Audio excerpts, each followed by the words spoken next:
மனசில் உள்ள பிரச்சனைகள்லாம் மனசோடு வச்சு பூட்டிக்கக்கூடாது. யாரோ ஃப்ரெண்டுக்கிட்ட, தெரிஞ்ச நபர்கிட்ட, நம்ம முக்கியமான ஆளுகிட்ட நம்மளோட விஷயத்தை சொல்லாத விஷயத்தை அவங்கள்ட்ட கலந்துக்கலாம்.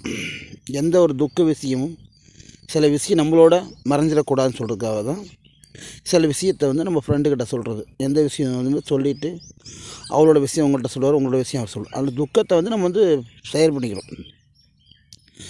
அது மாதிரி தான் உலகம். மனசுக்குள்ளே போட்டு கவலைகளை உங்கள் மனதுக்குள் போட்டு அதிகமாக வெற்றி வென்றால் இதே ஒரு நோயாக நோய் உருவாகும். அடுத்தவங்களுக்காக வாழ வேண்டாம், உங்களுக்காக நீங்கள் வாழுங்கள். இவங்க ரோட்டில் போனால் அவங்க என்ன சொல்லுவாங்க, இவங்க போனால் என்ன சொல்லுவாங்க, அக்கம் பக்கம் இவங்க பேசுனா என்ன நினைப்போம், அதை கண்டிப்பாக நினைக்க வேண்டாம். ஏன்னா உனக்கு ஒரு வேளை பட்னியை கடந்தால் சாப்பாடு கொடுப்பது, தண்ணி கொடுப்பது, உணவு கொடுப்பது, உன்னை நினைத்து கவலைப்படுவது யாரும் முடிய மாட்டார்கள். இந்த நாக்கு எப்படி வேண்டாலும் பிரண்டி பிரண்டி இந்த உலகத்தில் பேசி கொண்டிருக்கும். யாரை பற்றியும் எதை பற்றியும் கவலைப்பட வேண்டாம். நீ உழைத்தாதான் உனக்கு சாப்பாடு, நீ உழைக்காட்டியும் சாப்பாடு கிடையாது இந்த உலகத்தில்.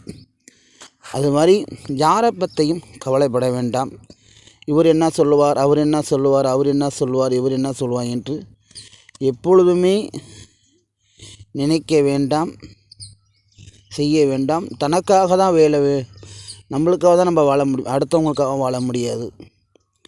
அது மாதிரி சங்கடத்தோடு அதிகமாக வேறு நபர்களையும் வேறு அனுசியங்களும் அதிகமாக நம்மளோட உறவுகள் வேண்டும் என்று நினைத்து சங்கடத்தோடையும் தர்ம சங்கடத்தோடையும் அலட்சியமாக பேச வேண்டாம். எப்பொழுதும் ஒரே மாதிரி ஒரே குணம் ஒரே எண்ணங்கள் இருந்து செயல்படுத்த வேண்டும்.